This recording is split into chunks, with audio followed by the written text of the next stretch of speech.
Hello, I'm a Democrat, and I'm running for President of the United States. My voting history shows that I've done everything I can to support our minority groups.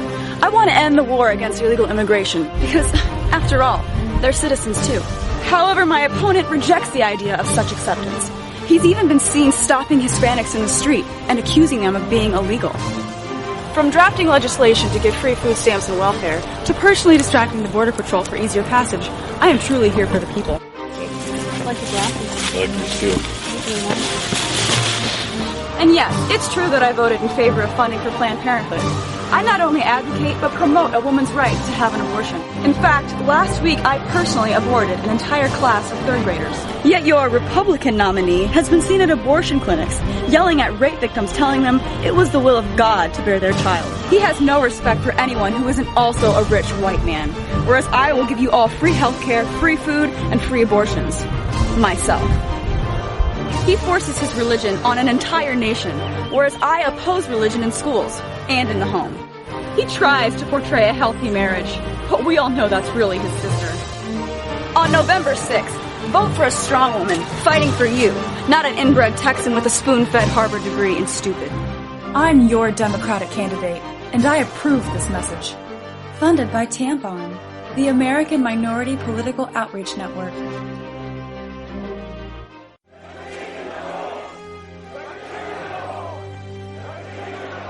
Rob Stark. He's the biggest celebrity in the North. But his father was a traitor. He arrested his own mother. His bastard brother deserted the Night's Watch. And he couldn't defend his own castle. Worst of all, Rob Stark hasn't stopped the wildlings from invading our lands and taking our jobs. He even has an illegal alien for a nanny. And now he wants to be king in the North? King? Some people say he's really a wolf. Some people say he eats dead people.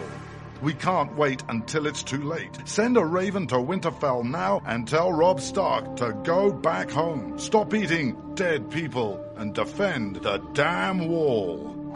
This ad paid for by Crossbows GPS. Daenerys Targaryen. She says she is the mother of dragons. But would you trust her with your kids? Her father was a maniac. She palled around with Dothraki terrorists. She asked the city of Karth for a government bailout. Then she lost 3 baby dragons after placing them in an unlocked wooden box. An unlocked wooden box. This Khaleesi wants to be queen of the 7 kingdoms, but can she be trusted? Daenerys Targaryen. Wrong for dragons. Wrong for the realm. Paid for by the Committee to Protect Dragons.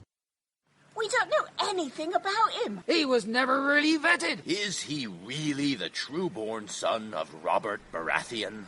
All over the 7 kingdoms, people are asking the same question. Who is the real King Joffrey? The people of Westeros are hurting. Winter is coming. Crop yields are falling, and the price of fuel is going up. The cost of peat moss is through the thatched roof.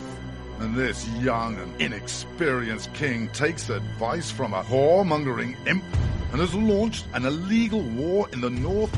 What is King Joffrey hiding?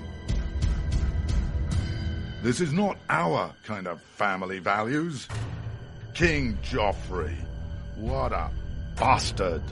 What a bastard. Paid for by the Young Baratheons for Freedom. On the battlefield, there's a saying America's military men and women live by. Never leave a fallen warrior behind. Ever. Off the battlefield, Wounded Warrior Project operates with the same goal. We leave no warrior behind.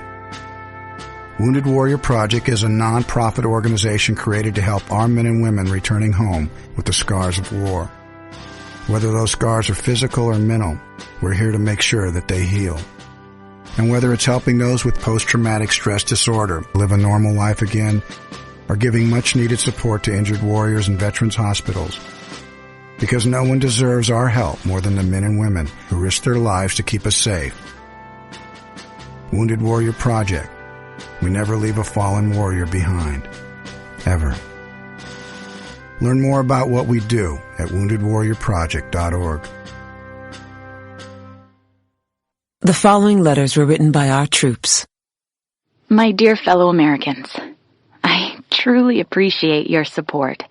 I was starting to wonder if people had forgotten about us over here, but then one of my buddies showed me this website, and now as tears are streaming down my face, I can see for sure that you haven't. Private Emily B., U.S. Army. It's so heartwarming to see the American people not letting the men and women of the armed forces be forgotten. Your letters make a group of grown men, battle-hardened and gruff, act like a bunch of kids around a Christmas tree. Thanks. Staff Sergeant Matthew H., U.S. Army. Your support may be the most important thing our troops can carry with them. But don't take our word for it. Take theirs. To show your support, visit americasupportsyou.mil. Brought to you by the U.S. Department of Defense and the Ad Council.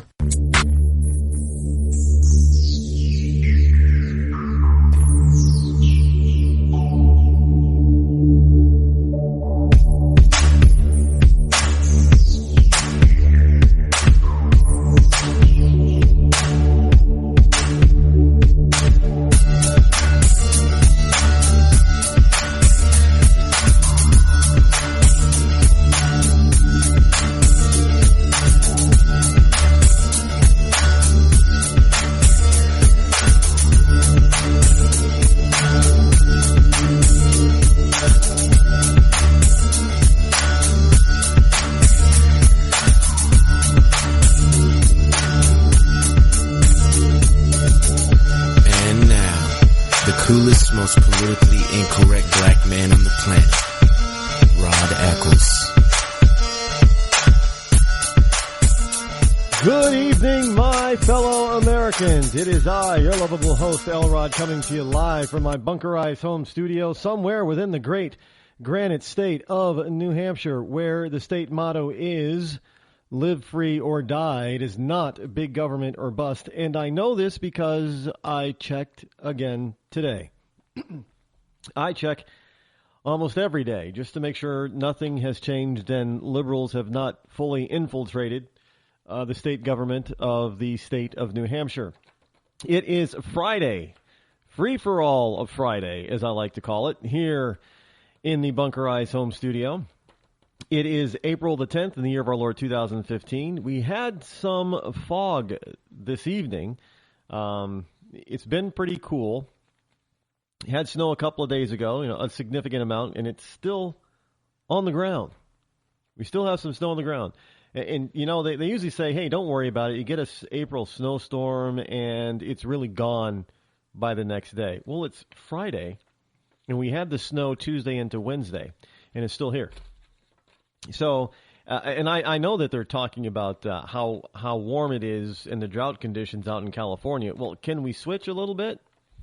I will be more than happy to switch a little bit of this coldness with the West Coast if they can ship over some of their warmness.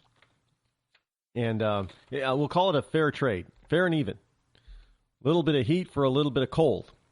Sounds good to me.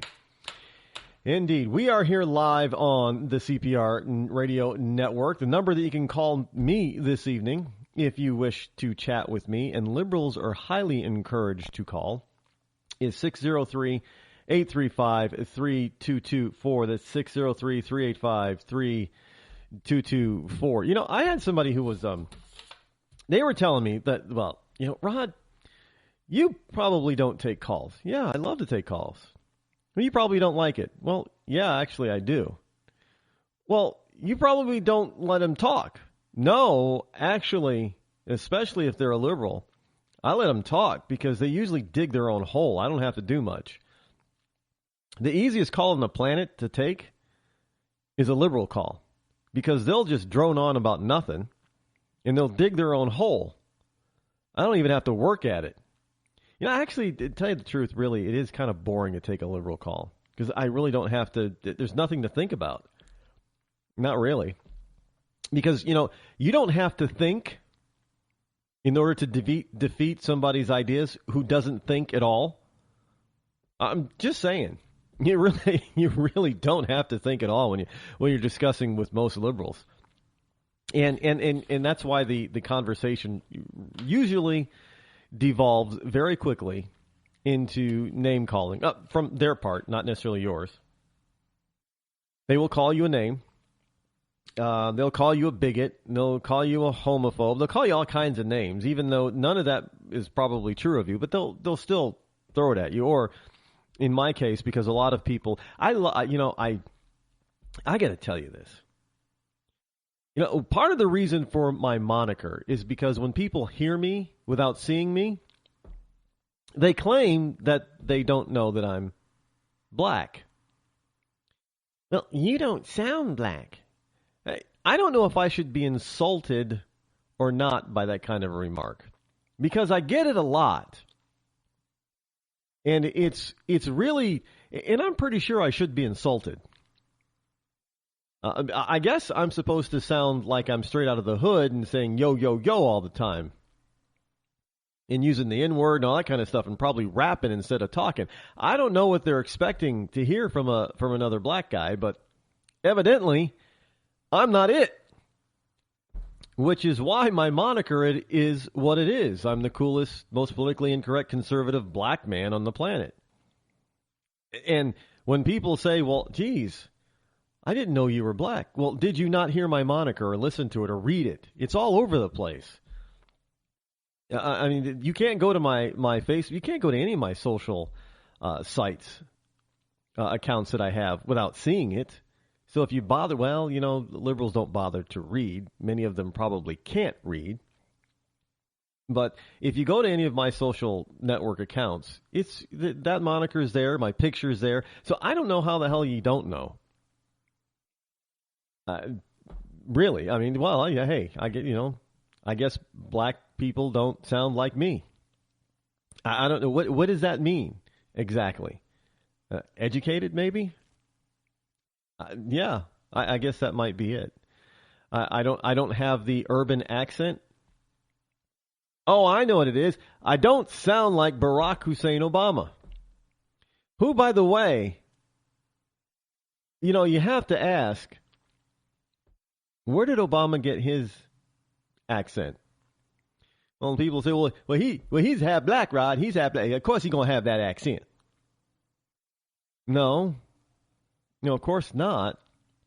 That's not the case in his case. Now let me go over Barack Obama's life again one more time for you idiots out there. And I'm talking about people on the left and the right. This is not a strictly a liberal stupidity issue.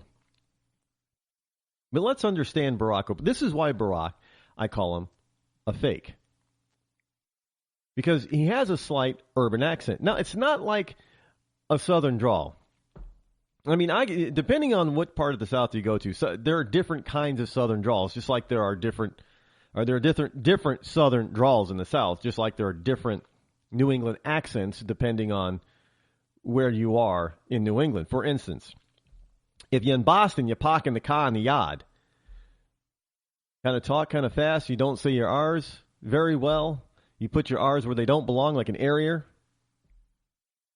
But if you go to Maine, cadence slows down.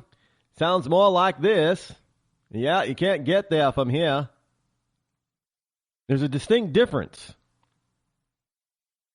So there's also a distinct difference in southern accents or southern drawls.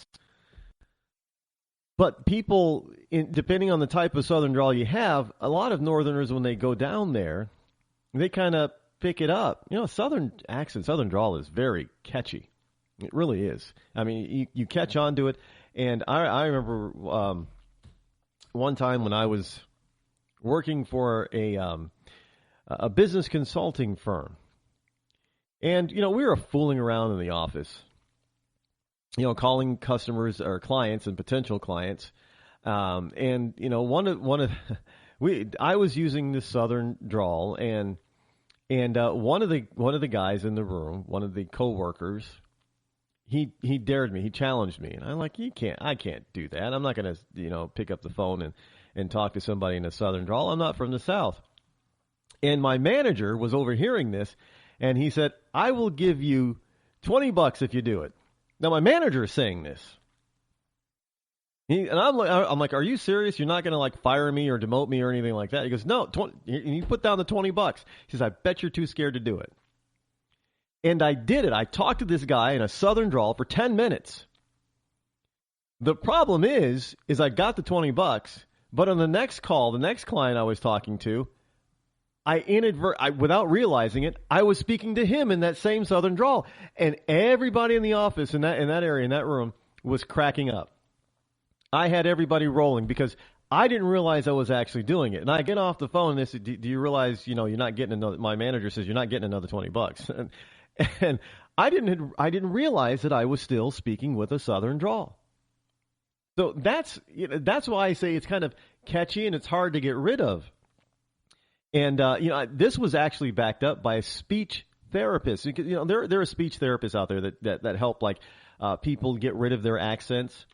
And they say one of the most difficult accents in America to get rid of is certain types of Southern drawls. If you have a real, if you're from Arkansas, possibly Georgia, or in the Oak Ridge area where you go, get it, you get that stuff. You don't get it. You get it. They say that is very difficult to train out of people. So there you go. Southern accents are very strong and very powerful, and they tend to stick around even when you don't want them to. Nothing wrong with it. I have a lot of friends from the South. A lot of people I know have the Southern drawls. And actually, one of my favorite accents ever is when ladies have that Atlanta accent. Like Designing Women. Love that accent. It just kind of regal, I guess. But, there you have it. But Obama doesn't have a Southern drawl. He's got that slight urbanized accent, black urbanized accent, black hood accent. And that's not something that's catchy. That's something that you learn. And he definitely learned it. Now, how do I know? Well, because he was born in Hawaii, spent the first 10 years of his life or so, 10 or 11 years of his life in Indonesia, where, I'm pretty sure that there aren't a lot of blacks in the hood over in Indonesia. I'm pretty sure about that. I don't have to actually go over there to check it out. I'm pretty sure that's the case. In fact, I'm very positive that that's the case. And so he comes back here and he grows up and graduates high school in Hawaii. Now, if anything, he should be speaking with a Hawaiian accent, but he doesn't have that. No, he doesn't have, well, I don't know, maybe he was too busy getting high with his Choom Gang brothers over there in Hawaii. But he didn't step foot in the hood until he went to college. Now, by that time, your accent is pretty much set in stone unless you make a concerted effort to change it. Or unless you're, in Georgia. But you have to willingly change to get that kind of an accent. That's not something that you're going to pick up. Look, I ought to know. I have spent a number of times, year at a time, in the hood because my father was in the military. And there were times when, he got a station change, a permanent station change. And we would have to, especially when we came back from Greece, Athens, Greece, stationed over there, we had to stay in Buffalo, New York. Now, that's where my parents grew up, high school, graduated. So we were there in Buffalo for a full year. I went to school at public school number 31 in Buffalo. I was surrounded by kids and adults that had the inner city black urban accent. I didn't pick it up. My sister didn't pick it up. My mother didn't pick it up. So how did Obama pick it up? That's why I say the guy's a phony. That's why you gotta pay attention to these people. Now we're trying to get the left is trying to foist another phony upon us. And everybody knows she's a phony, but for some reason the left is willing to put up with her because she's the smartest woman in the room, right? Isn't that what they say? Yeah. She's so smart. She's so brilliant. Smartest woman in the room. Of course, I would never say that about her. I don't think she's that brilliant, actually. She's an idiot.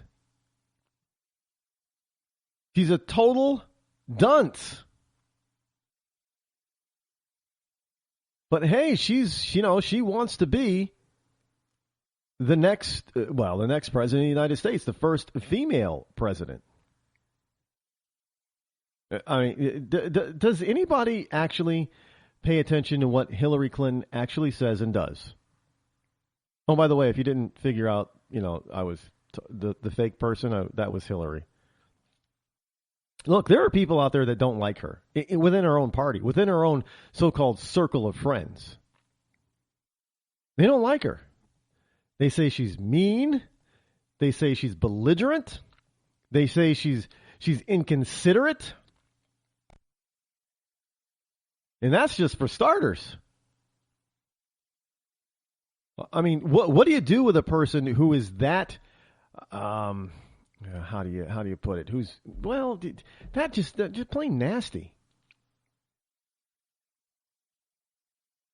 She's just a nasty woman, period.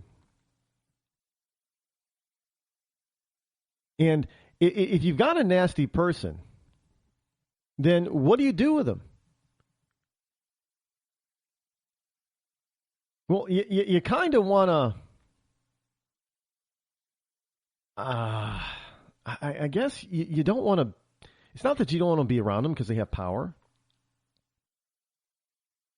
And it's not that,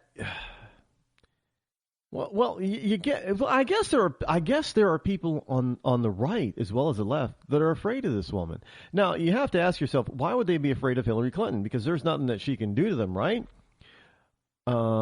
Maybe they have reason to be afraid of her. But she's supposed to be announcing her wonderful candidacy this weekend. And the rumor is it's going to be soft, and it's going to be a soft opening, so to speak. It's going to be a very soft opening. But I don't know if that's, due to the fact that she's trying to have it both ways, folks. Look, this woman is having some legal problems, and that's due to her, being Secretary of State, having some huge legal problems. And my prediction is that they're only going to get worse, which is why Elizabeth Warren is sitting in the background, just wringing her hands and salivating. She can taste it herself. Susan Warren is already out there starting to pound Hillary Clinton. Hey, Hillary, so says Elizabeth Warren, you got some splaining to do. Hey, Hillary. But yeah, she's supposed to be out there this weekend announcing that she's entering the race, the first one to enter the race on the Democratic side. And she's going to try to, this is her last shot. I mean, the woman's like, what, she's going to be 70? This is her last shot. She doesn't have another, because there's no way that she's going to be able, if she doesn't get the nomination this time, she's done. Even if she does get the nomination and she doesn't win, she's done. Either way, she's done. This is her last hurrah, her last shot. So no wonder she's not wanting to give it up. She's too old. She's too bitchy. There are too many bodies left in her wake. And that if she gets out of power, if she ducks out totally without doing anything, she's not going to be able to claw her way back in. They will slam the door on her. Her and Billy Boy. Don't doubt me, folks. I'm telling you. This is her last hurrah. This is her only shot that she's got left. The only shot left.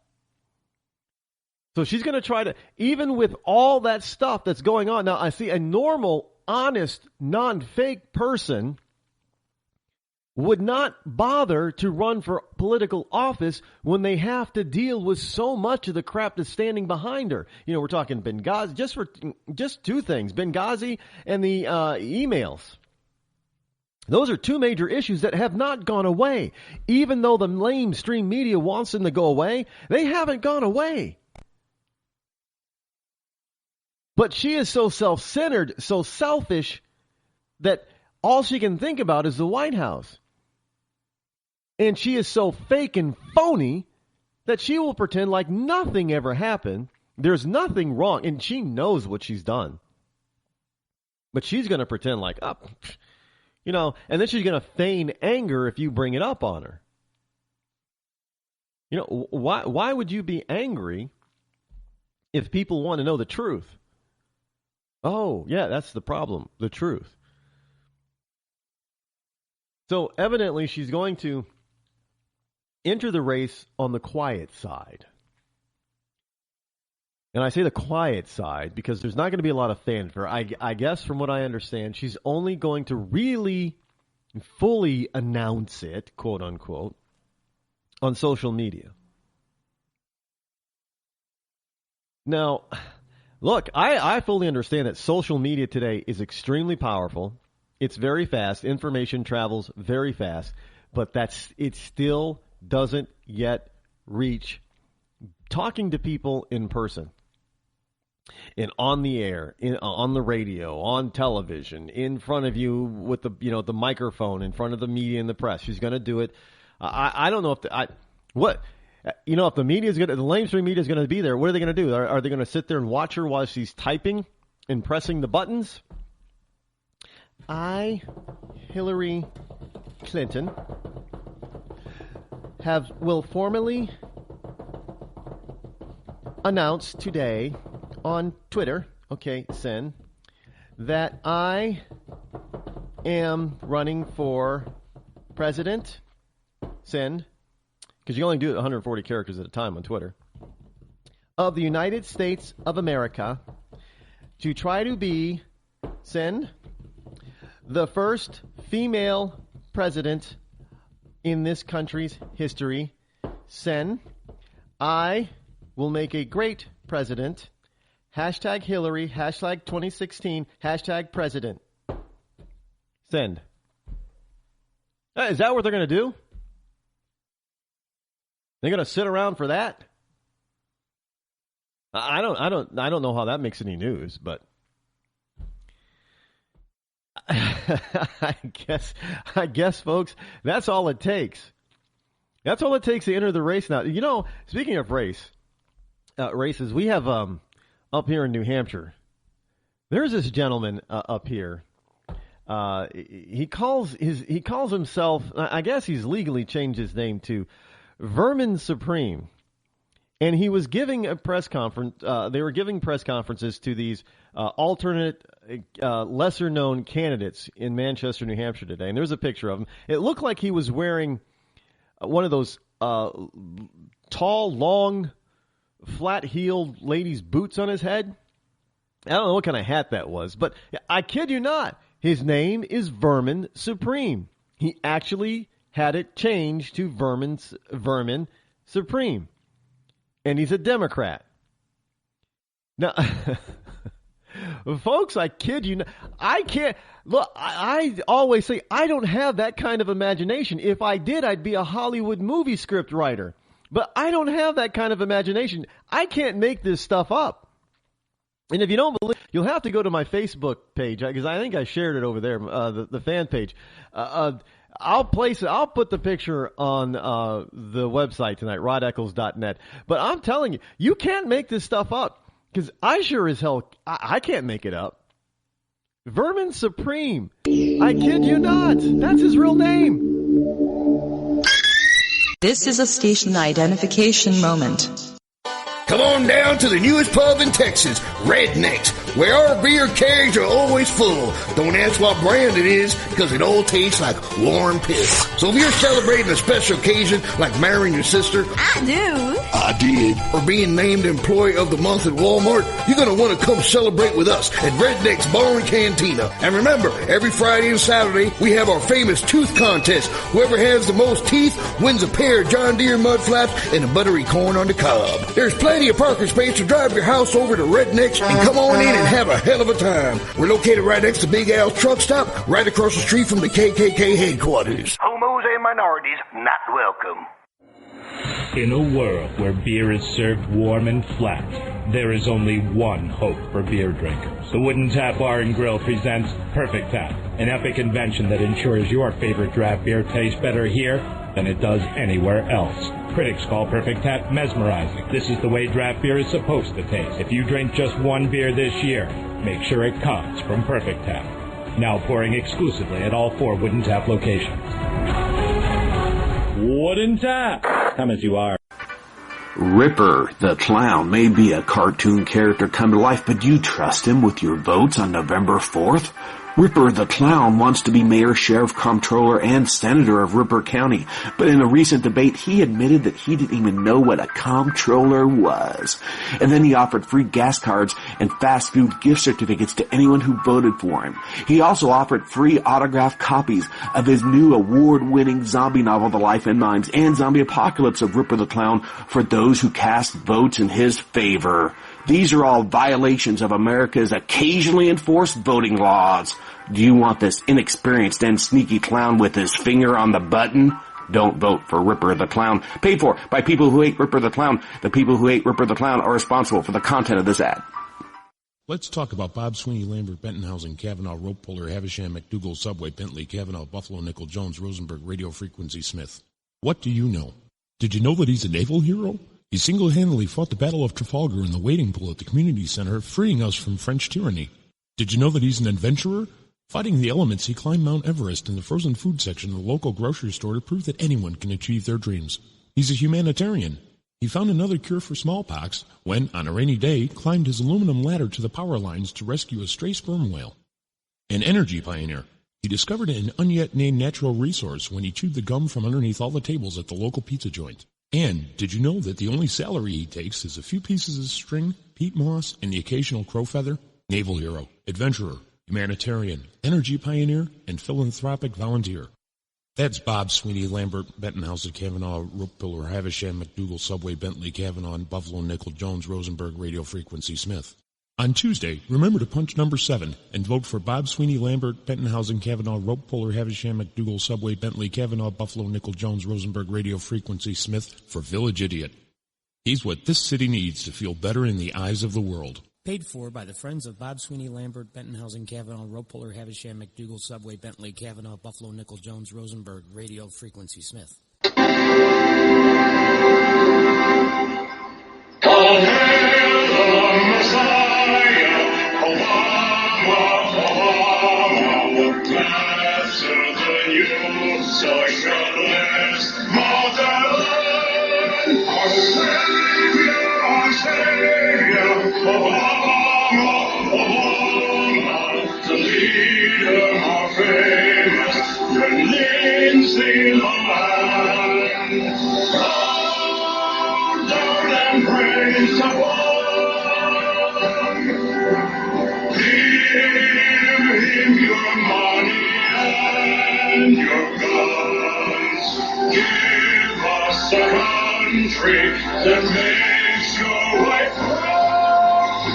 Lord, bury the bitter ones, white and clinging to faith and to guns. All for the change of the whole of the strength. Zinc Media. Feel the power of knowledge.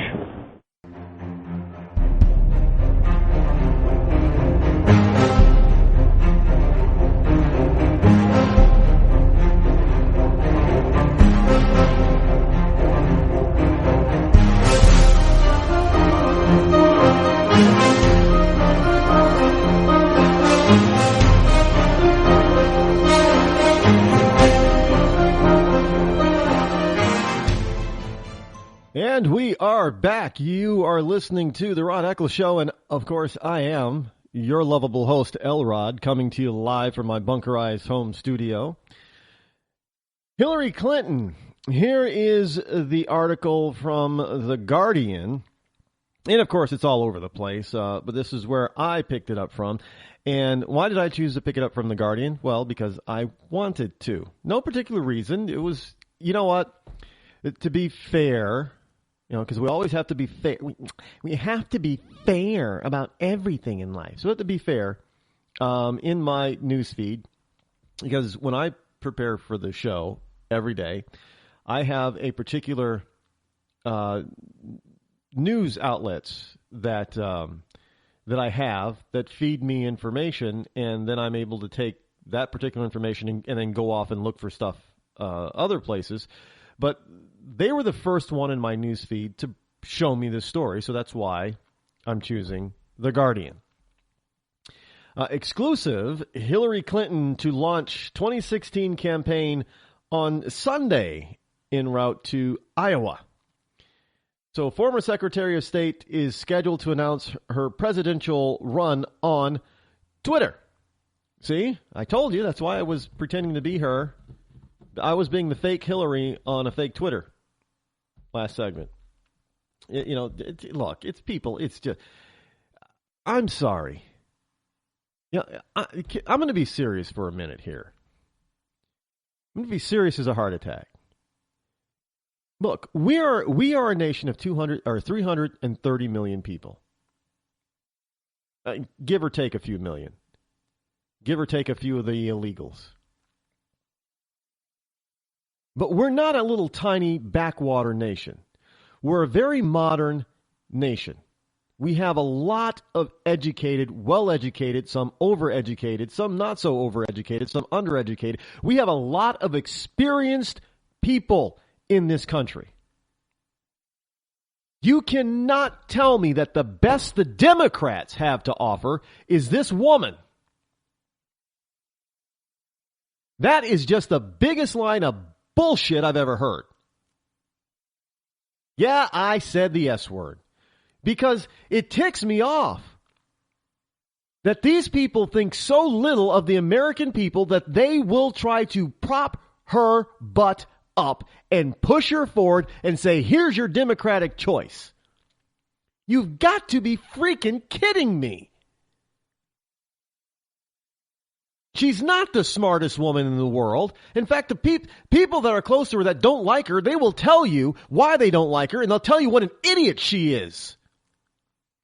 Look, she screws everything up. We have Obamacare now, right? Well, guess who had it first? Hillary. It was called Hillary Care back in 93, 94. She screwed it up so bad that people didn't want Hillary Care more than they didn't want Obamacare. That's how bad it was. And then Obama, like an idiot, makes her the Secretary of State, and she goes off to and screws up Benghazi, and people died. And then she wants to sit back and say, what difference does it make at this point? It doesn't matter. Who cares if it was people that, if it was a parade or if it was guys who just were looking out to kill some Americans? What difference does it make at this point? Well, it makes a big difference because you screwed up, Hillary. And the best that they can do is tell us, and start to tell us that if we don't like her, it's because we're sexist. Oh, that's a bunch of bunk. And I don't want to see a freaking single Republican cower from that because we tried to elect Sarah Palin as our vice president. How the hell are we going to be sexist if we want her to be the vice president and we have a lot of Republicans out there who are saying that she should run for president? How are we being sexist? Don't take it. Holy crap, people.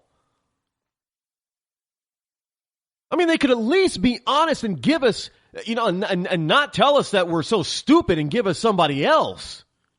There'll still be a Democrat, but for crying out loud, there is no way in hell her number should be as high. They shouldn't be above 10%. I'm sorry, they shouldn't. Flat out. Should not be. She has some of the highest unfavorable numbers of any potential candidate in history. She is screwed up. She's got two real tough legal problems ahead of her that probably won't go away unless, she Unless the good old payola starts coming out, those stories better not drop, I'm telling you right now. I mean, the arrogance of the left to give us this woman and tell us, well, she's, it's not only her turn, but she's the best possible candidate that we have to put. Are you kidding me? I'm gonna go out on a limb and say that at least half of the radical left are not this stupid. And the only reason that they're going to support her is simply because she's got a D in front of her name. Democrat candidate Hillary Rodham Clinton. Oh, I'm sorry. She doesn't go by Rodham anymore. Look, it's in the headline. Remember when come on, folks. Do you see the phoniness here? When Bill Clinton was running for office his first term, what was her name? Hillary Clinton. Then he gets elected. Then what was her name? Hillary Rodham Clinton. And throughout his term, what was her name? Hillary Rodham Clinton. And then through her first Senate campaign, Hillary Rodham Clinton. Now all of a sudden she's Hillary Clinton again? Are we going to fall for this? Look, I'm sorry. I'm getting worked up over this because it really ticks me off because they think that we are this stupid. And frankly, we elected Obama twice, so I don't know, maybe they got something on us. And then she's gonna be so arrogant as to, well, you know what? I am just such a powerful candidate that all I have to do is announce on Twitter and the whole world will know.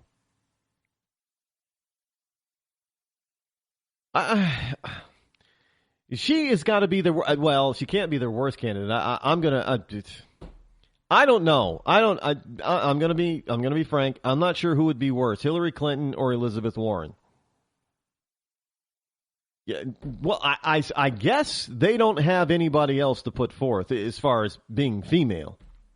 Who they, Barbara Boxer or Nancy Pelosi? I mean, is this what Wasserman Schultz? I mean, come on. Is this the best that liberals have in the female category to put forth to be leaders? Really? There aren't some better. There have got to be smarter and better ones out there. Look, I implore the Democrats, please, because the rest of the world is watching. And quite frankly, the women I just mentioned, they're the perfect example for why the Saudis and other Middle Eastern countries do not allow women to vote or in politics. Seriously. All they got to do is point to these people and see and they'll say, see what happens when we let women into politics? This is why we don't. And trust me, they are saying stuff like that. I mean, they've already, admitted why we don't let women drive because, the car breaks. It's not as if women can't handle a broken down car and fix it. No, because they think women are too stupid and too weak. This is the Saudis. They don't let women drive because what if they're out in the middle of the desert, the car breaks down, and then another guy comes along and they get raped because women are too stupid. They don't know how to avoid rape. They don't know how to fix the car. They don't know how to do anything, right? And so they're looking at our women on the Democrat side who are in power, and they say all these stupid and obviously stupid and inane things, and the Saudis look over and say, "See." And I'm not being funny at all on this. I know some people are probably laughing with what I just said. I'm not laughing. I'm not smiling. I'm being serious. The truth is in order to be effective in the world, you have to have respect. Obama has no respect. Hillary Clinton was Secretary of State for 4 years. She got no respect. How the hell do you think she's going to get respect being president? She's just changing in office. They're just going to look at her and say, oh, female Obama. Putin is going to have you know what? That man is just sitting back in the Kremlin and he's just having himself a party. He's like, if only Gorby could have waited and held out for another couple of decades, we could have defeated the USA.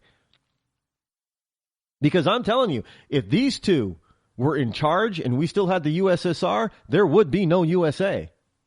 That's a damn guaranteed fact, people. We're just lucky that the Chi-Coms aren't up and running full steam yet. Really, they're not our military equal yet. The USSR was our military equal. The Chi-Coms are getting there, but they're not there yet.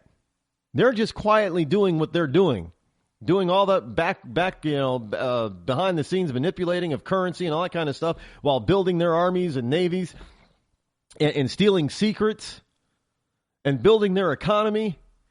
Oh, yeah, and getting money so they can continue building their army and navies. But they're not quite there yet, thankfully. The USSR was. We could go toe-to-toe. They could go toe-to-toe with us back in the day. Let me tell you something. If Barack Obama was president back in the 80s, not only would there still be a USSR and a Cold... Well, there probably wouldn't be a Cold War because there would be no America. Guarantee you.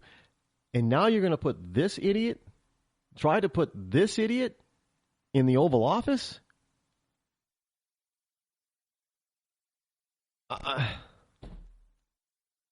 I'm sorry, folks, but there's absolutely no excuse for this. I love to hear Republicans, I'm going to blame some of you Republicans out there for this. Because you guys, you'll whine, piss, and moan when you don't get your favorite candidate to be nominated. You've proven this when you stayed at home because you didn't like Mitt Romney. Now, I'm sorry, that's just an idiotic move. It really is. Because if you do it again this time in 2016, we're going to get Hillary. Or we're going to get Elizabeth Warren. And God help you then, because I will say the F-bomb all over the place on the air. Because it will be your fault. Pay attention. Don't doubt me on this. Because it'll be it. It'll be done. We will be done. Do you understand? I don't know how. Do I need to play some sort of ominous music in the background so you get the feeling of this? This is critical, folks. There is absolutely no possible way she should even step foot in the White House as a freaking guest from now on, let alone being president of the United States. Plain and simple. I mean, this is... Well, I hope that there's some good news, that this is some real good news, because this is coming from Yahoo News, actually. And it's Yahoo News Canada. I don't know, maybe because Yahoo News USA doesn't want to do the story. Look, I mean... I am fully aware about how bad our lamestream media is. And look, I actually do get a lot of information from offshore news sources. Because our onshore news sources won't cover it. And let's face it, the Fox News can't cover everything.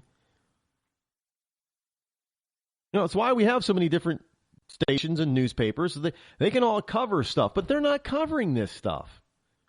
And Fox News can't cover it all. But here's something from Yahoo News Canada. And if you listened to the show last night, I was talking about poll numbers and about Hillary's poll numbers, and I was saying I'm very dubious about poll numbers, especially when we have all of this going on with her in the email accounts and the servers and wiping the server and Benghazi. And we have the lamestream side, the Democratic side, the left-leaning pollsters trying to tell us that Hillary still would beat any current Republican candidate. That her numbers are that good. When she has these unfavorable numbers that are through the roof, I don't know how anybody's able to do that. I'm going to be honest. I don't know how. I don't know how you can do it. how you can have such terrible numbers and still be ahead of everybody else. I don't know how you can do it. Not possible. At least not in politics. At least that's what I'm told. You can't do it. But evidently, because she's the smartest, brightest, strongest, fastest female candidate ever, that of course she can do it. But nobody else can do it. Oh, no, nobody else. Just Hillary. Only Hillary can do it. And Hillary can only do it because of why? Because the mainstream media says so. But here from Yahoo News, Canada. Oh, maybe we'll all just have to, maybe all of us conservative people just have to move up. Look, we'll have to move to Canada. If we lose this country, we'll have to move to Canada. And I'm telling you that we can do it. Canada only has a population of 33 million. There are more than 33 million strong, conservative, constitutional believing people in the United States. We'll just do a Canadian takeover. We'll just move north of the border and start over, I guess. But that's going to be our only hope. But here's a glimmer from the folks north of our border. Rand Paul is up, Clinton is down. But yesterday, the poll was that Clinton was beating everybody. But here's another poll. Rand Paul is up, Clinton is down in 2016 presidential poll. In fact, Democrat Hillary Clinton has slipped against leading 2016 Republican candidate in Colorado, Iowa, and Virginia, according to a poll released yesterday that cited damage from the furor over the former Secretary of State's emails. Oh, wait a minute. Now, see, they didn't have this story yesterday. This is a story that is dated today. So this story wasn't out there yesterday. So the story that I had yesterday was telling me that, oh, Hillary's like, she's Superwoman. She's almost unbeatable. And now we're getting some truth here, aren't we? Oh, no, not so fast, Democrats. She's not Superwoman. She's in some trouble. Well, we already knew she was in political trouble. Look, let me tell you something. If you are a political candidate and you're going to run for the highest, most powerful office in the country, possibly the world, are you going to quietly do it on Twitter and through video conferencing? Oh, hell no. You're going to stand at the mountaintop, the tallest mountain you can possibly get, with all the fanfare you can possibly get, and you're going to shout it out just like Cruz and Paul did. I'm running for president. Let me tell you, she's doing it for a reason. Don't doubt me on this. She's quietly doing it because over the next few months are going to make or break her. If she's able to do some political maneuvering and pull it off, and hey, look, folks, it is highly possible for her to do this, to get those stories to go away, to get the legal issues and the heavy cloud of those legal issues to go away. Hillary may not be the brightest, but let me tell you, Bill, we didn't call him Slick Willie for nothing. He wasn't Teflon Bill for nothing. Bill is a smart politician. Bill is still her husband. Now, you may say what you want to say about their marriage, but that's irrelevant. Because Bill would love nothing more than to live on Pennsylvania Avenue again. And this time he won't have any real duties. He won't be president, so he'll be free to do whatever the hell he wants to do. And he'll have the veil of the White House and Secret Service protection to be able to do whatever the hell he wants to do. Oh yeah. Don't look, Bill's not an idiot. I gotta tell you, I know. I see. I should have been back in that White House when I was a little bit younger, about 6 years ago. Yeah, but this guy with the fairy tale, he came on and stole my dream of being back in that White House. Because let me tell you, I was all set. I had the numbers. I had the speed dials all set up. Yeah, we were going to have some parties and orgies. I wouldn't be caught going down to like Orgy Island if I was back in the White House, because I'd have the orgies in the White House and nobody even know, because, I'd have the Secret Service just go out and get the girls, just like they did when I was governor. I had the state troopers go out and find me some women. Yeah, they bring them back to the governor's mansion. I know Hillary thought, everybody thought Hillary knew. Well, she didn't. She didn't care. That cut on my head that I had to get stitches for? Yeah, Hillary popped me one, but she wasn't mad. She wasn't mad at all that I was with Monica. No, she was just mad I got caught and I was screwing up her chances for her political career. And she thought she was done because of me. And I told her, no, baby, no, we'll get this straightened out. You just watch. I'll go before the people and I'll tell them I wasn't having sexual relations with that woman. And they'll believe me, and I'll say I got to get back to work for the American people, and they'll believe me, and you know what? It'll all blow over. And guess what? I was right. It did blow over. I stayed in the White House. She became a U.S. Senator out of the state of New York. We had never even been to New York before, but then we just decided to move, and they elected her. I tell you, it was a great coup.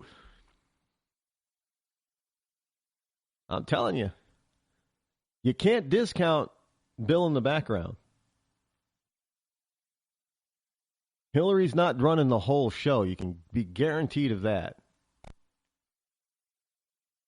Bill's even announced it. I'm going to be in the back, on the backstage there. You're not going to see me very much. I'm not going to be involved. I'll just be back there pulling strings, manipulating people.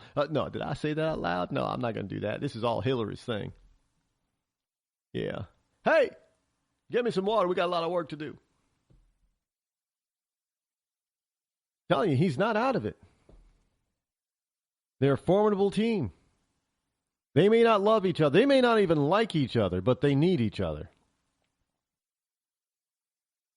And that's why I would never count her out.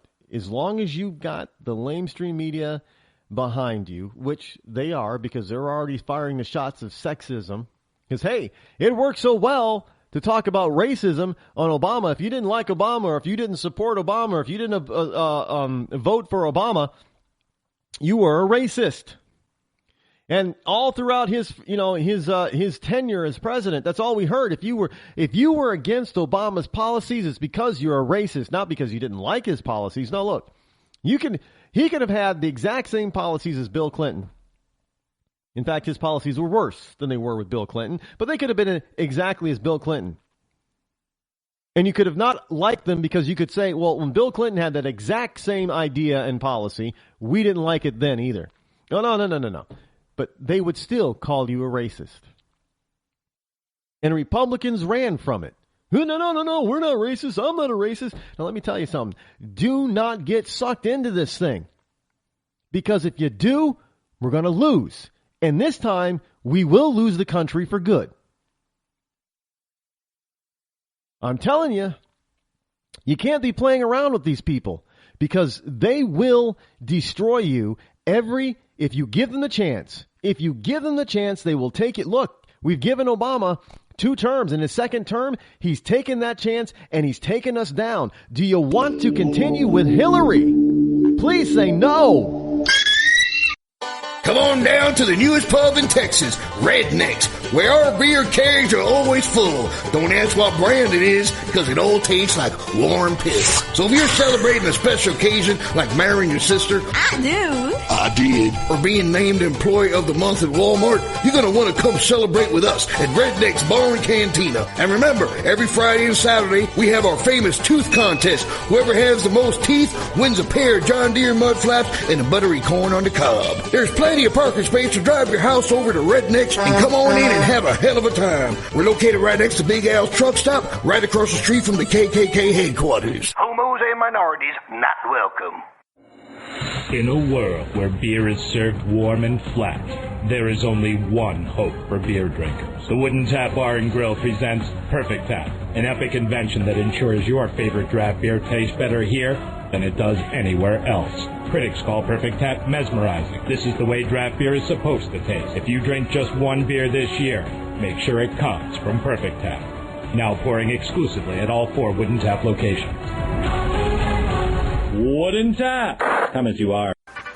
Ripper the Clown may be a cartoon character come to life, but you trust him with your votes on November 4th? Ripper the Clown wants to be mayor, sheriff, comptroller, and senator of Ripper County, but in a recent debate, he admitted that he didn't even know what a comptroller was. And then he offered free gas cards and fast food gift certificates to anyone who voted for him. He also offered free autographed copies of his new award-winning zombie novel, The Life and Minds, and Zombie Apocalypse of Ripper the Clown for those who cast votes in his favor. These are all violations of America's occasionally enforced voting laws. Do you want this inexperienced and sneaky clown with his finger on the button?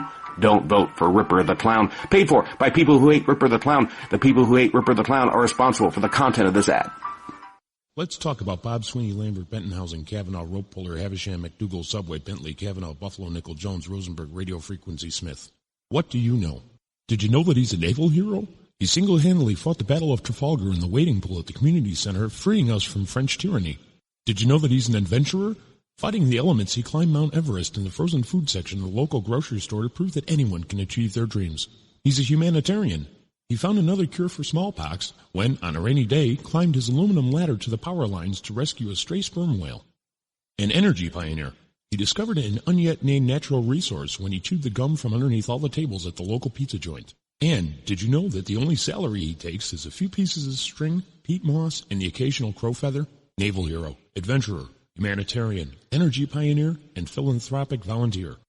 That's Bob Sweeney, Lambert, Bentonhausen, Kavanaugh, Rope Puller, Havisham, McDougal, Subway, Bentley, Kavanaugh, and Buffalo, Nickel, Jones, Rosenberg, Radio Frequency, Smith. On Tuesday, remember to punch number 7 and vote for Bob Sweeney, Lambert, Bentonhausen, Kavanaugh, Rope Puller, Havisham, McDougal, Subway, Bentley, Kavanaugh, Buffalo, Nickel, Jones, Rosenberg, Radio Frequency, Smith for Village Idiot. He's what this city needs to feel better in the eyes of the world. Paid for by the Friends of Bob Sweeney, Lambert, Bentonhausen, Kavanaugh, Rope Puller, Havisham, McDougal, Subway, Bentley, Kavanaugh, Buffalo, Nickel, Jones, Rosenberg, Radio Frequency, Smith. All hail the Messiah, Obama, blessed the youth, socialist motherland, our Savior, Obama, the leader of famous, the Lindsay Lohan. And praise the one. Give him your money and your guns. Give us a country that makes your wife proud. Lord, bury the bitter ones, white and clinging to faith. To dance, all for the change of the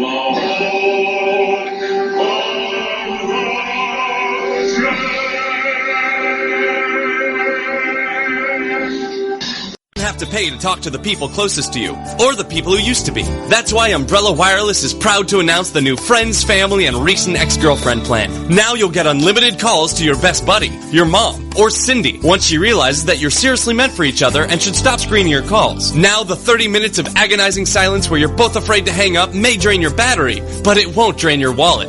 And you'll get unlimited calls just to check if she still cares enough to pick up, with no extra charges. With the Friends, Family, and Recent Ex-Girlfriend plan, your phone will automatically answer calls from your ex, because maybe she finally realizes that you're the only one for her and wants to get coffee sometime. Now, after lonely nights of looking at pictures of the road trip you took together when everything was great, your misspelled texts are absolutely free.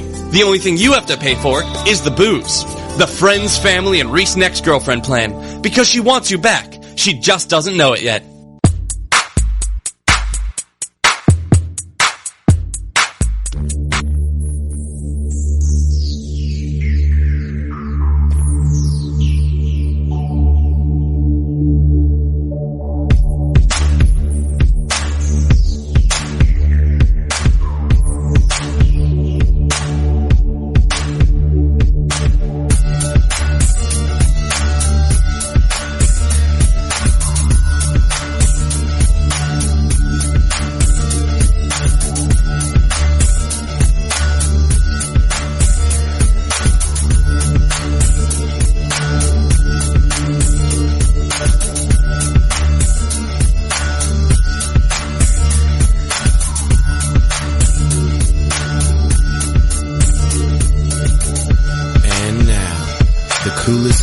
politically incorrect black man on the planet, Rod Eccles.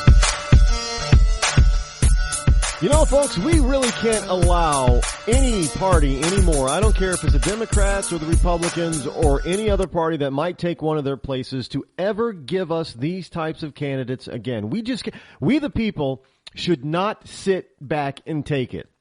Really, we deserve better than that. I mean, we're America, for Christ's sakes. This is the United States of America. We are the American people. We have helped build the most powerful, most prosperous, freest nation this planet has ever seen. We deserve better than what we're getting, plain and simple. Good evening, my fellow Americans. It is I, your lovable host, Elrod, who's a little bit ticked off about Hillary. I'm coming to you live from my bunkerized home studio somewhere within the great granite state of New Hampshire, where the state motto is still live free or die. It is not big government or bust. The number that you can call on this April the 10th, 2015, Friday, is 603-835-3224. And I know a lot of you are probably listening to this on a delayed presentation to you at a different, in other words, it's being, for Rush Limbaugh's Ria Linda people, it's, in other words, you're not hearing it live probably, you're hearing it later on. And that's perfectly fine. I am glad you're listening. But know that even if you cannot listen to me live, you can still call that number and, express what's on your mind and just talk to me. I mean, that would be, look, I've had calls from people who weren't listening to the show, but they've known that the time frame to call in, that's Eastern time, by the way. I know some people just, they can't get that time difference thing. There are different time zones across the planet. By the way, there's 24 of them, just so, for Rush Limbaugh's Ria Linda, folks, there's 24 for, 1 hour per so many. I'm not even going to get into the degrees of the planet, but there's 1 hour in each time, and there's 24 time zones. So 24 hours for the day. Got that? Yeah, good. But we are having a grand old time. It is Free for All Friday. I usually keep Fridays a little bit lighter because we're going into the weekend, and basically what you're getting for news is a bunch of document dumping from the administration and the government, and you got to really sift through all that crap in order to find the real meaty stuff, and they do that on purpose, so it's very difficult for us to find out what the hell they're doing.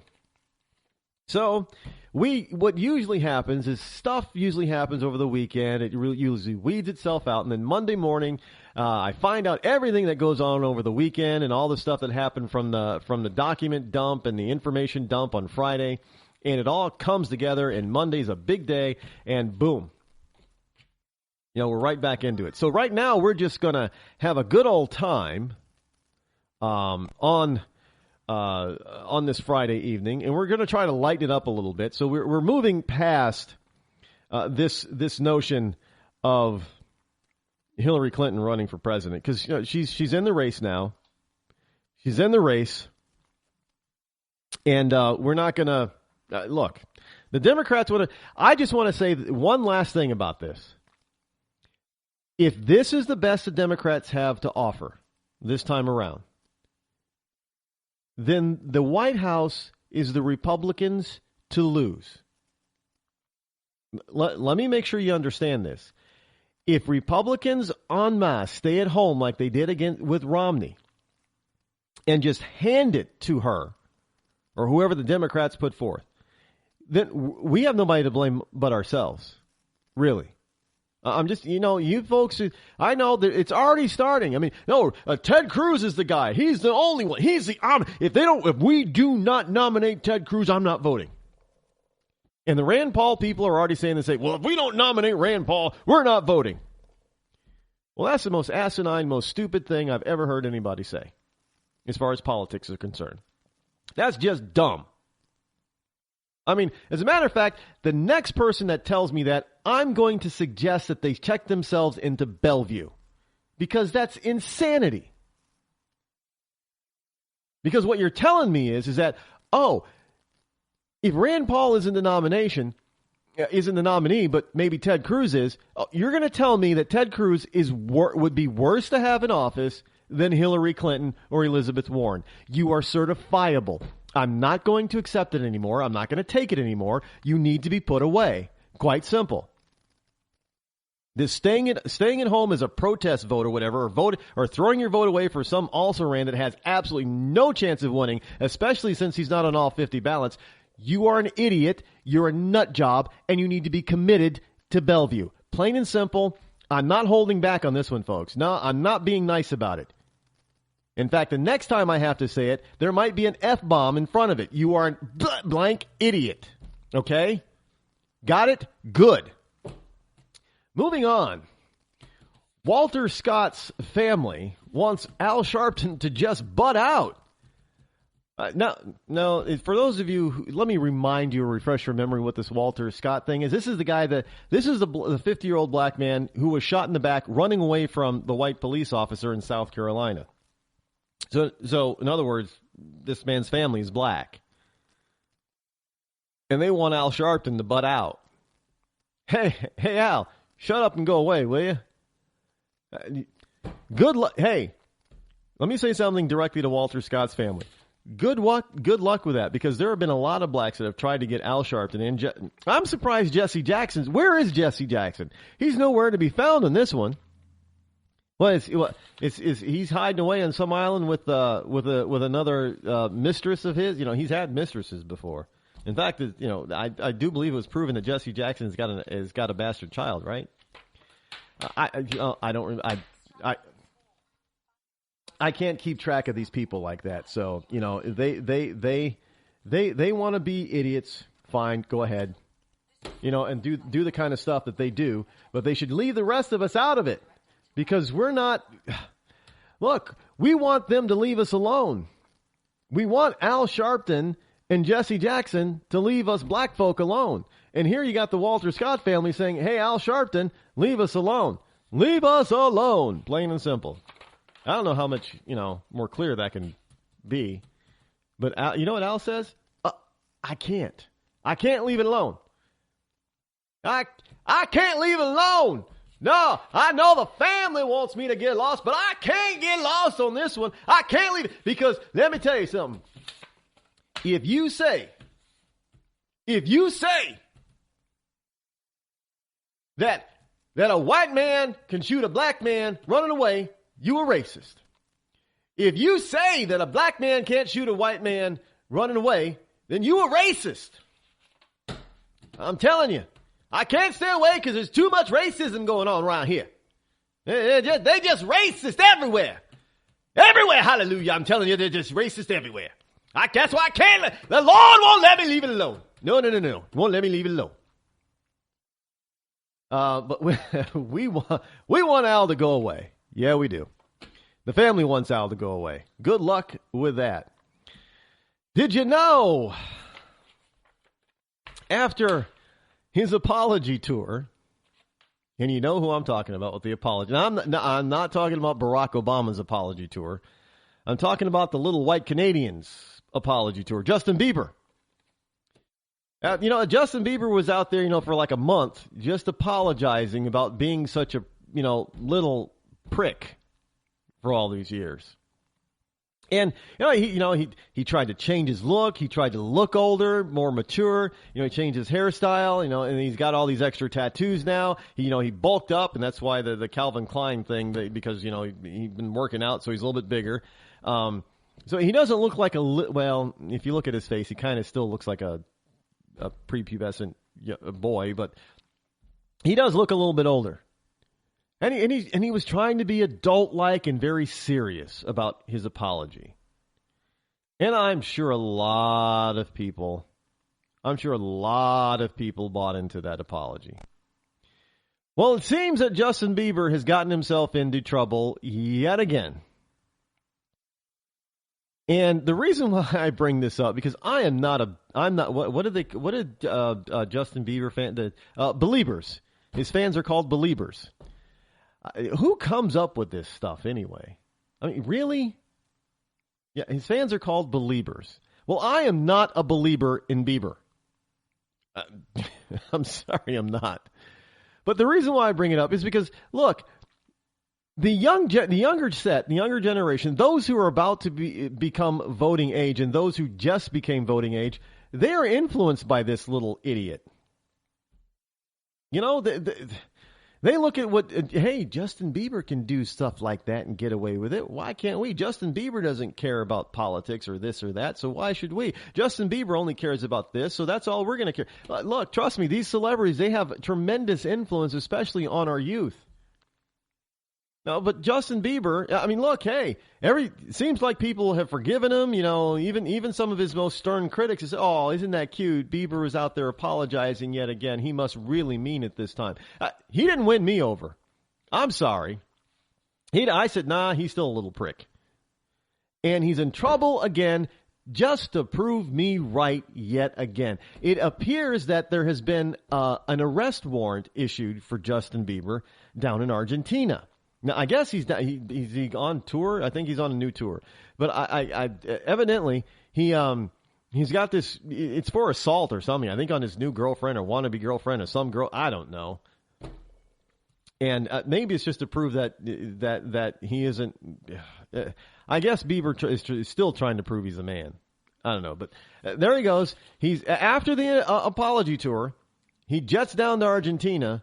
I guess in Argentina, they didn't hear the apology tour. That probably wasn't on the stop of the apology tour. So he didn't apologize down there, evidently, because, you know, judge ordered his arrest for, I guess, alleged assault. Don't know the full story. It was just breaking news, but there you go. Apology not accepted, Justin. Just saying. Here's a town hall story.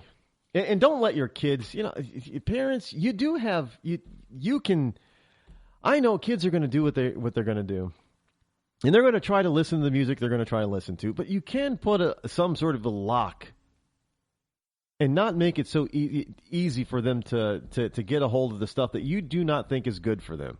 Just do not give up on it. I mean, tell them, look, Justin Bieber's not a good role model. Sorry, he's not. So, you know, but it's kind of it's kind of like this. You have to help your children. You, the parent, you do have to help your children pick out role models. You have to sort of point them in the right direction because, you know, and this is not true. I'm going to mention a group's name. And this is not true of all their fans, but let's face it. Your child becomes a Marilyn Manson fan. And you let them live out their wildest dreams in the Marilyn Manson world. And then you're shocked when he becomes a criminal, or he's angry and acts out, or he disrespects you and his other parent. You're shocked, really, seriously. Well, no wonder Hillary Clinton is still up in the polls. I'm flabbergasted, seriously. I mean, come on, folks, just use a little bit of logic. You know, watch what your kids are doing. Pay more attention to what they're doing. The influence that they get really is very strong. But don't underestimate your influence as their parent. You will find that in most cases, for most kids, it's stronger than any outside. And they may, rail against you and yell and scream and slam their door. But in the end, let me tell you, they will be better off for it. Your influence is key. And if you abdicate it to somebody else, they're going to pick the wrong one. They're going to be following Justin Bieber, or they're going to be following Marilyn Manson, or they're going to be following some jackass out there that they shouldn't even know about, let alone be following. Just telling you. Half of Democrats say government is usually the problem. Now, let me repeat that. This is a town hall story, townhall.com. There's another poll out there. You know what I feel about polls. I'm not a big poll fan. But, when polls tend to, how can I put this, agree with me, well, then it's hard, not to agree with the poll. I'm just saying, it's hard not to agree with a poll that agrees with me. Because then it has to be right. The poll has to be right if it agrees with me, because it proves that I'm right. I mean, how else can I put it? But poll, half of Democrats say government is usually the problem. And half of Democrats. Now let's take 2 seconds just to contemplate that first. Half Democrats. The ones that want big government. The ones that want lots of government programs and handouts. The liberals. They're saying government is usually the problem.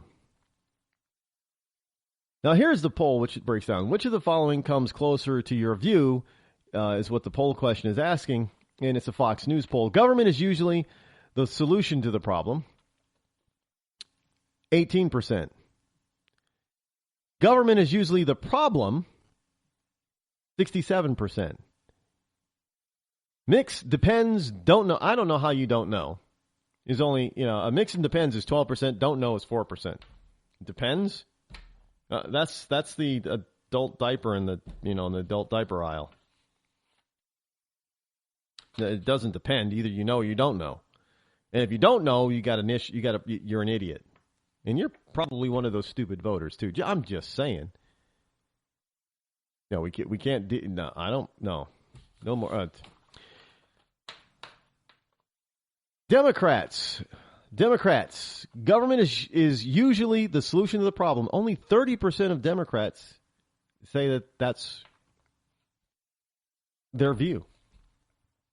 Only 30% of the Democrats say that is their worldview. So let me put this question. Let me pose this out there to you. If only 30% of Democrats believe that government is usually the solution to a problem,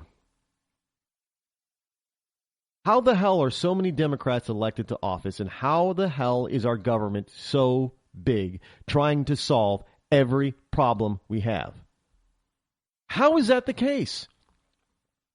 Look, I told you before, if you're new out there, I've told you, I've warned you, I'm all about facts. I'm all about historical facts, current facts, and then I'm about using logic to look at those facts and determine what the truth is. I'm all about the truth. The truth is, if it's even close to 30%, say if it's they're off by about 5, because most polls they'll tell you they're 3 to 5% off, 3 to 5. So 35% of Democrats, let's give them the plus side, believe that government is usually the solution to the problem. The solution, 35%. That means 65 to 70% of us believe that that's not the case. So how the hell do they get elected? And how the hell does our government grow so big? I mean, these are just logical questions. And nobody, especially the liberal Democrats, want to give me an answer. I mean, come on, people. Start asking that question everywhere you go. If even 51% of Democrats polled said government is usually the problem. So if half of Democrats, those who advocate big government, think that government is the problem, how the hell do we have such a big government and so many Democrats in elected office? How do we get Barack Obama elected to be president? Look, I think that's a logical question that deserves a logical answer and explanation. Plain and simple, there's, well, the poll continued and they asked Republicans. Well, 6% of Republicans, they say government is usually the solution to the problem. Well, you know what those 6% are? That's Mitch McConnell and John Bonnier. That 6%. Okay, let's round it up. That's 10, 11%. Really? And yet Bonnier is the leader of the House and McConnell is the leader in the Senate. I mean, really? If this is the actual, if Fox News has hit on something here. They have hit on something huge. They don't even know how big this poll is. They don't understand how huge this poll is. I mean, if I were in Fox News' shoes, I would be touting this poll for the next week, because this is huge. Half of Democrats think that government is the problem. 83% of Republicans think government is the problem. In other words, 67% of a combined Republican, Democrat, Independent think that government is the problem. 64% of women think government is the problem. 59% of black people think government is the problem. This poll is the biggest poll that has ever been done as far as government is concerned in this country. Do you realize what I just said? 59% of blacks do not register as Republicans today, and they do not consider themselves to be conservative because they think, hey, conservatives are the racist. But 59% of them now think that government is the problem. You can't get bigger news than that. Now, my question is why the hell isn't Fox News touting this everywhere? I mean, this should be plastered I got to go to townhall.com to find it? Are you kidding me? Now, look, I'm putting this on my website. I'm going to try to cut and paste it. I'm going to try to put this in a permanent spot on my website, because this is huge. RodEccles.net. This is huge. You can't get bigger. 59% of blacks, 69% of women. There's 64% of women. Those are two groups that supposedly the Democrats say look to government for solutions. They don't have a majority in either one. There are no good government solutions to just about everything. Well, all we got to do is make sure that this poll gets out there, and I guarantee you that the Republicans will win in a landslide, as we should anyway. But hell, people, come on. 59% of blacks. I just, when I read that earlier, I couldn't believe it. My jaw hit the floor. And my mouth ain't that big. I mean, it's big and it's loud, but it ain't that big. This is a station identification moment. Come on down to the newest pub in Texas, Rednecks, where our beer kegs are always full. Don't ask what brand it is, because it all tastes like warm piss. So if you're celebrating a special occasion, like marrying your sister, I do. I did, or being named Employee of the Month at Walmart, you're going to want to come celebrate with us at Redneck's Bar and Cantina. And remember, every Friday and Saturday, we have our famous tooth contest. Whoever has the most teeth wins a pair of John Deere mud flaps and a buttery corn on the cob. There's plenty of parking space to drive your house over to Redneck's and come on in and have a hell of a time. We're located right next to Big Al's truck stop, right across the street from the KKK headquarters. Homos and minorities not welcome. In a world where beer is served warm and flat, there is only one hope for beer drinkers. The Wooden Tap Bar and Grill presents Perfect Tap, an epic invention that ensures your favorite draft beer tastes better here than it does anywhere else. Critics call Perfect Tap mesmerizing. This is the way draft beer is supposed to taste. If you drink just one beer this year, make sure it comes from Perfect Tap. Now pouring exclusively at all 4 Wooden Tap locations. Wooden Tap! Come as you are. Ripper the Clown may be a cartoon character come to life, but you trust him with your votes on November 4th? Ripper the Clown wants to be mayor, sheriff, comptroller, and senator of Ripper County. But in a recent debate, he admitted that he didn't even know what a comptroller was. And then he offered free gas cards and fast food gift certificates to anyone who voted for him. He also offered free autographed copies of his new award-winning zombie novel, The Life and Minds, and Zombie Apocalypse of Ripper the Clown for those who cast votes in his favor. These are all violations of America's occasionally enforced voting laws. Do you want this inexperienced and sneaky clown with his finger on the button? Don't vote for Ripper the Clown. Paid for by people who hate Ripper the Clown. The people who hate Ripper the Clown are responsible for the content of this ad. Let's talk about Bob Sweeney, Lambert, Bentonhausen, Kavanaugh, Rope Puller, Havisham, McDougal, Subway, Bentley, Kavanaugh, Buffalo, Nickel, Jones, Rosenberg, Radio Frequency, Smith. What do you know? Did you know that he's a naval hero? He single-handedly fought the Battle of Trafalgar in the wading pool at the community center, freeing us from French tyranny. Did you know that he's an adventurer? Fighting the elements, he climbed Mount Everest in the frozen food section of the local grocery store to prove that anyone can achieve their dreams. He's a humanitarian.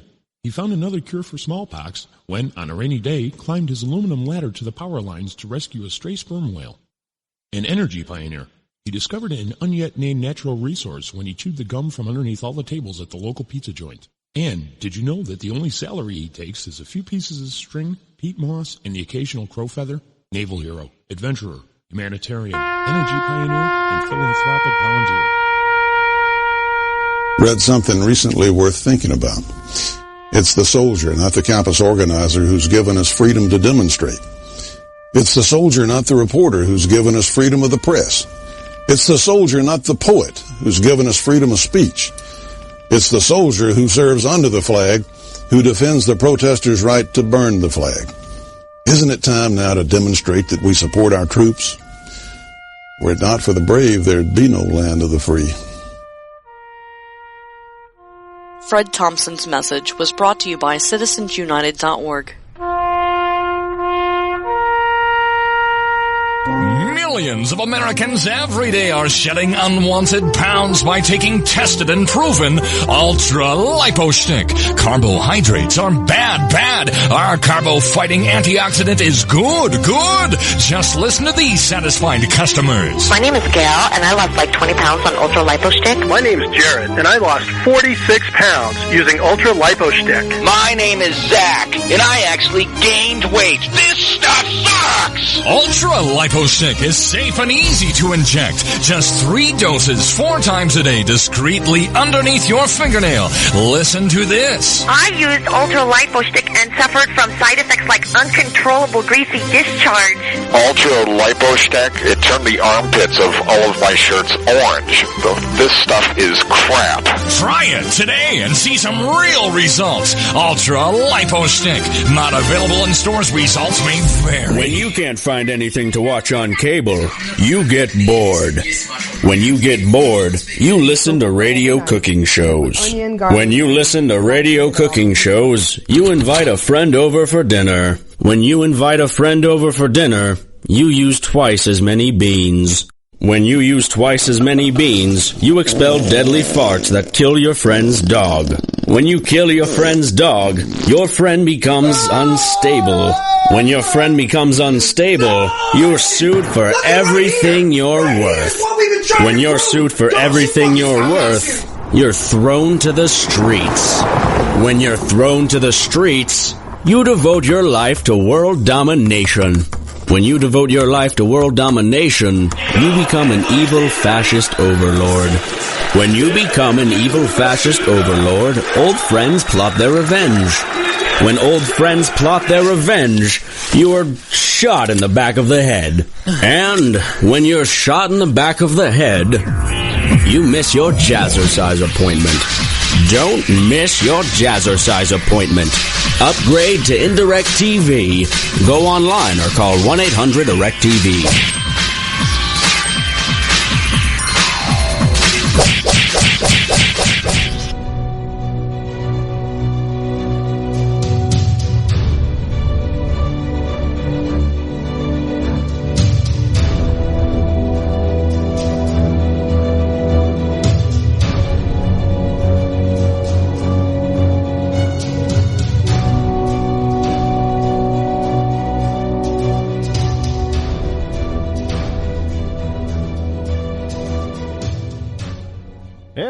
Back for the final half hour of the program for tonight and the final half hour for the week. I cannot believe this week has gone by. It just flew by. And this program, an hour and a, it's already been an hour and a half in the show, and it seems like I just started it 10 minutes ago.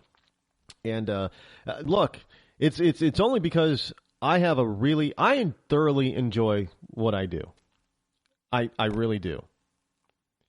And I hope it comes across because Let me put it to you in terms that the tabloidists can understand. And I'm sure if I was a bigger celebrity, what I am about to say would probably hit the tabloids. But I am a man who's having a love affair with his country.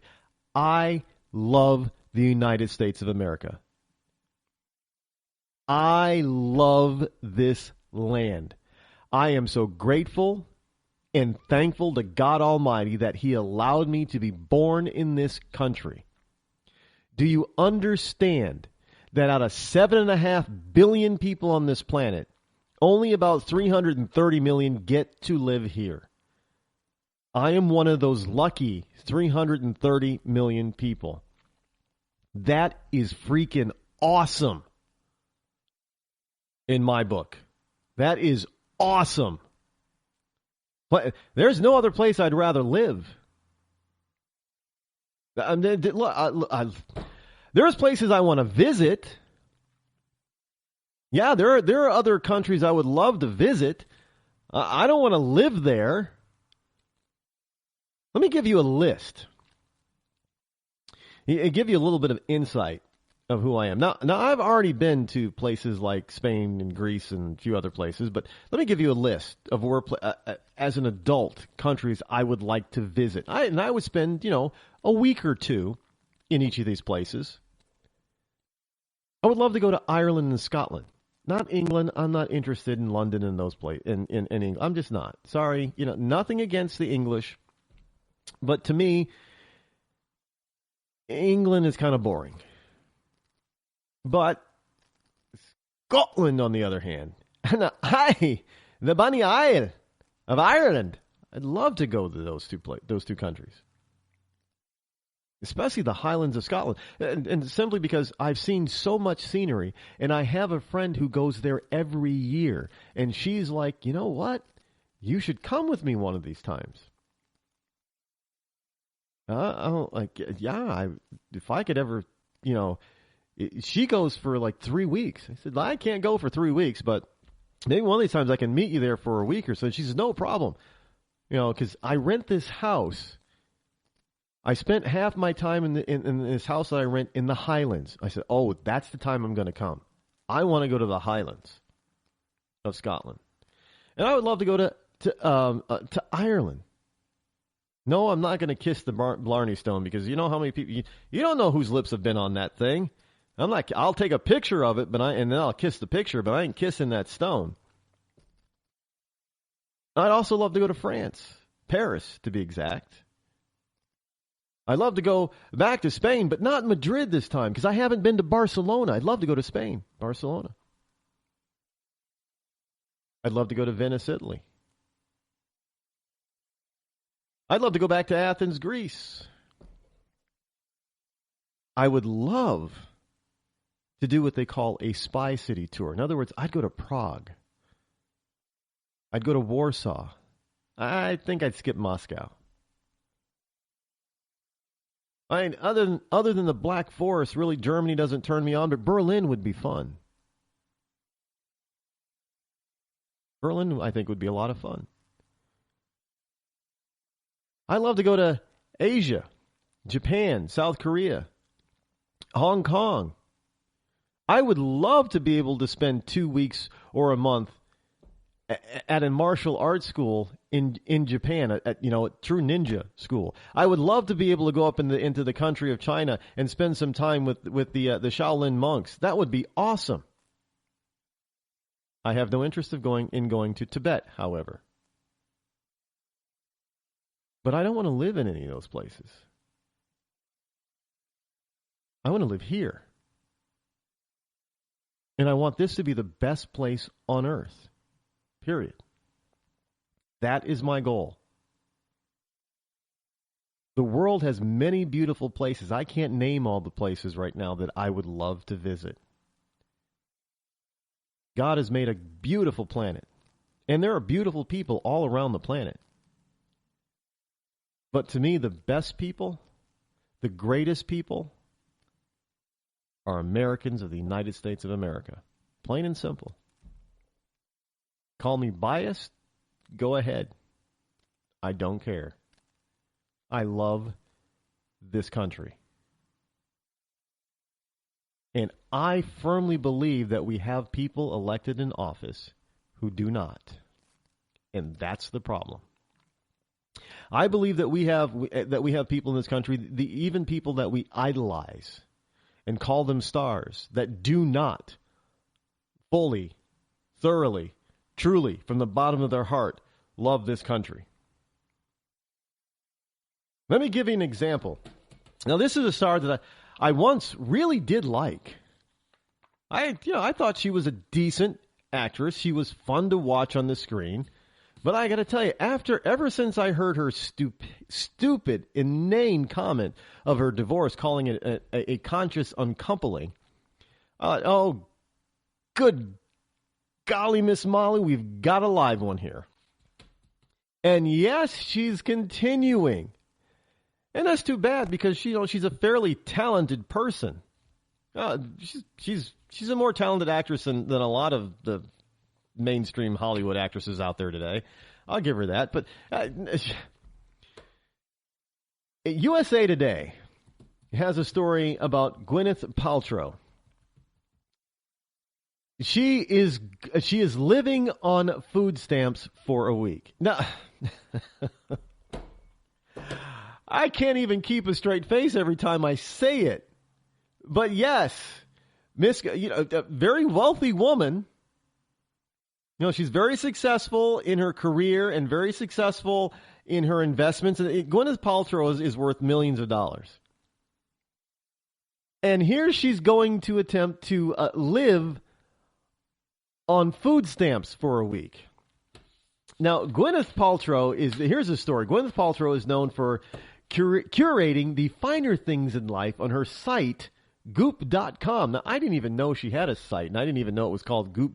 Well, I mean, other than, GwynethPaltrow.com or whatever, her personal site. I didn't know she had I didn't know what she did for business. But Goop.com, Goop.com, and I probably shouldn't. That's free advertising. One of these days, that free advertising I just gave is going to be worth a lot. Just saying. Her spring guide to coats, for example, includes a Monique Luillier, Luillier, bomber jacket that costs, it's a bargain at $22.95. That's not $22.95. That's $2,295. So the story continues, so excuse us for being just a wee bit shocked there to read that Paltrow is subsisting on food stamps for a week. Now this is what there's a picture there, and it shows that what she bought for $29 in a grocery store, groceries, what families on SNAP, i.e. food stamps, have to live on for a week. Now, I got to tell you, that's not true. Because she's a single person. A family of four gets more than $29 a week on SNAP, on total food stamps, and total welfare. Look, I've seen it, folks. I've been in line in the grocery store behind people who've bought over, they bought nearly $200 worth of groceries, and they put it all on their SNAP debit card, their food stamp card. And they still had credit left. Now, I don't know. Now, for a whole, let's just say they go for a whole month, 4 weeks. Well, $200 is $50 a week, right? And that's not $29. And let me tell you, they weren't buying cheap stuff like Gwyneth was trying to buy in her thing. There was steak in there. I mean, she doesn't even have any meat in her picture of the stuff that she purchased. I mean, that's. I'm thinking that's, considering what she bought, is kind of low for. I think she got some change back for her $29. She bought an awful lot of limes, rice and beans and peas. But she's a vegetarian anyway. I think I do. I don't think she's a. Well, I don't think she's a vegan because she's got some bread there, but an egg. So she's not a vegan. But I think she's a vegetarian. But this kind of thing is not, and this is what she put on her Twitter her Twitter feed. We're walking in their shoes, people who live on welfare, she says. We're walking in their shoes to see how far we can get. Really? Now, is she really going to only live on $29 for a week in food? I'm sorry. I'm not buying it. I am not buying it. Is she moving out of one of her homes, one of her mansions or penthouses while she's doing? Because if you're going to do this, you got to do the whole experience, right? You got to go down and live in the ghetto. You got to go down and live in government housing for a week. Look, I think I've just lost a little bit of, quite a bit of respect for this woman. I've already lost some because of her conscious uncoupling comment about her divorce. What? Really? The woman's turning out to be a liberal nutjob freak. Sorry.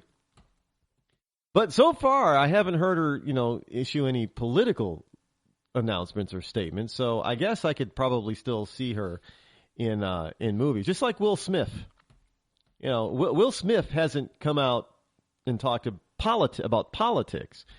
He said some stupid stuff off script about how hard he works, for one. I like it. Please, you work 1 or 2 months out of the year in a movie and you call that hard work? Why don't you try working 12 months out of the year? But he hasn't gotten to the point yet where I'm going to just turn him off and say I can't support him anymore. But, Tom Cruise is one I turned off a long time ago. I can't, that guy's a nut. I'm not going to support that. And this is how you,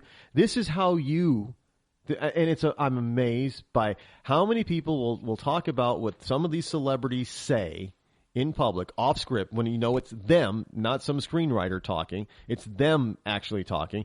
And yet they still go see their movies and support them financially so they can continue, so those stars can continue going out there spouting and supporting their stupid stuff. I'm telling you, cut them off at the source. Their source is money.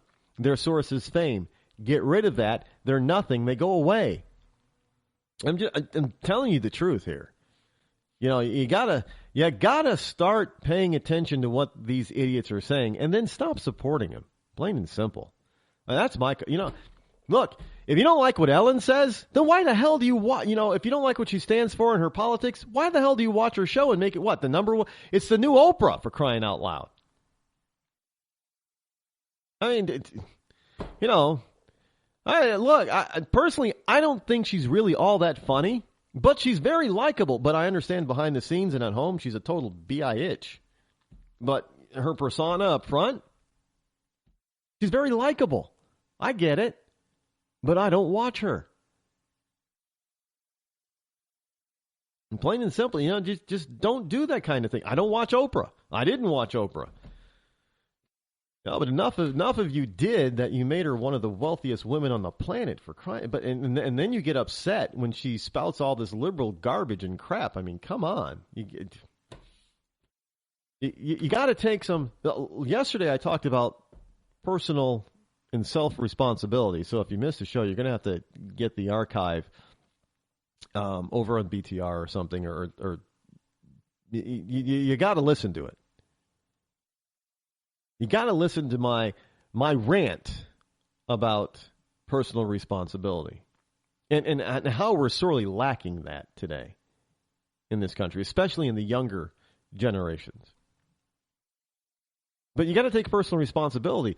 If these people are able to run around and go to all these wonderful places and have all this time to do all these things that are so liberal-esque and spout this liberal BS, how do they get there? Well, they get there because they sell movie tickets and television advertising, and you buy it all. It's just like a corporation. These stars are just like companies. They don't make money unless you buy the product they're selling, which is their movie, their TV program, what have you, their records. If you don't buy that stuff, if you don't see that stuff, then they're not going to have any money. Look, it's all in your hands, the public. Plain and simple. Here's another story. Did you know that a 10-hour workday is tied to risky drinking behavior? I did not know that. But this is a Newser.com story. That extra glass of wine that you're downing every night after you put in a 10-hour workday could be because of that 10-hour workday. A review of 61 studies across the country, across 14 countries. 14, I don't know how they do these studies, but 14 countries, not counties, countries. You know, for those of you in Rush Limbaugh's Rio Linda, a country would be Canada, United States, Mexico, England, France, Spain, Germany, Italy, Australia. You know, those are countries. Just so you know.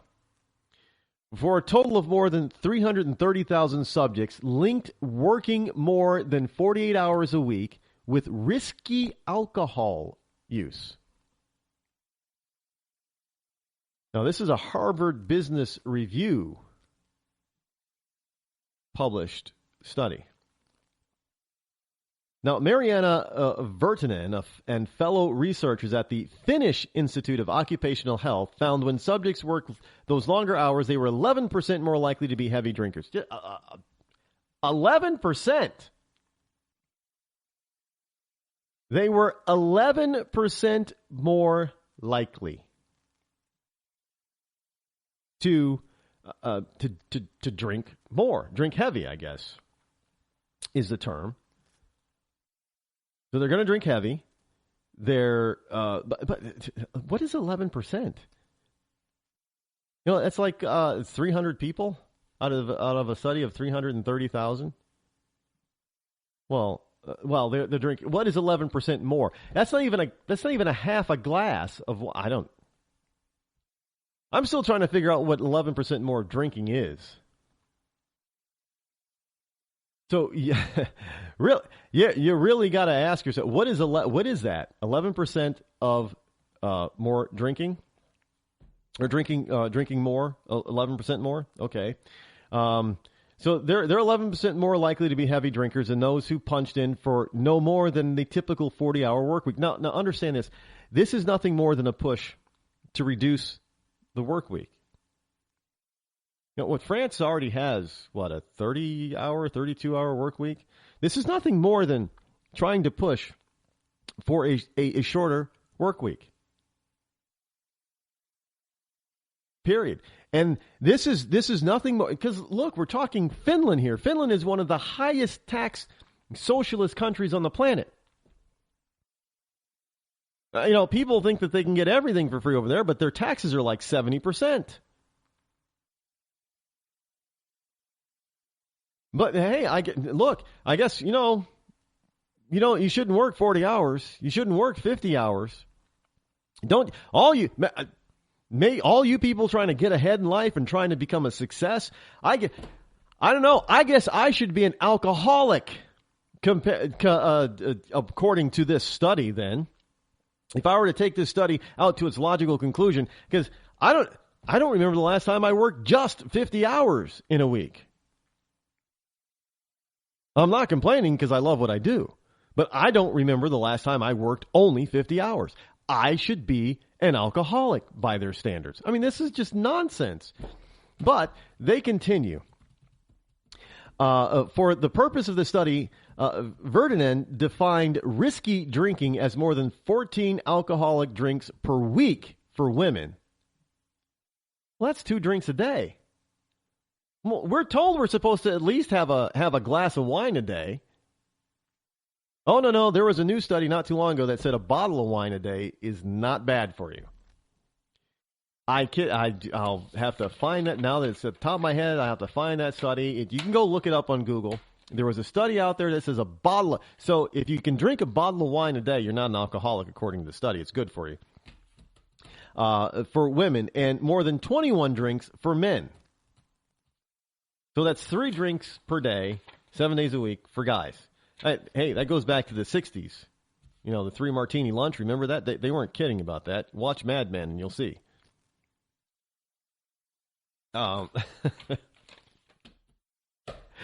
You know, and people like to think that, well, I do live in New Hampshire, believe it or not, drinks more beer per capita than any other state in the union. I have no idea why that is the case. You would think, well, I guess maybe in Alaska because, you know, they're on the grid and they're responsible. They have to do everything themselves. They have to be about, you know, a bear could come up into their house. They have to keep their wits about them, so they can't be drunk all the time. I don't know why it'd be New Hampshire. Maybe because we're surrounded by a bunch of liberal nut job states. That might be it. And we need an escape. I'm telling you, folks, it's a good time. Hey, I'm out of time. Have a wonderful weekend, folks. We'll see you right here on the Rod Eccles Show again on Monday. Stay tuned. Hey, check out the website, rodeccles.com, and the Facebook site, Rod Eccles, facebook.com/The Rod Eccles Show. Like the page, like the website. Lots of good information coming, and some announcements over the weekend. Until then, bye-bye.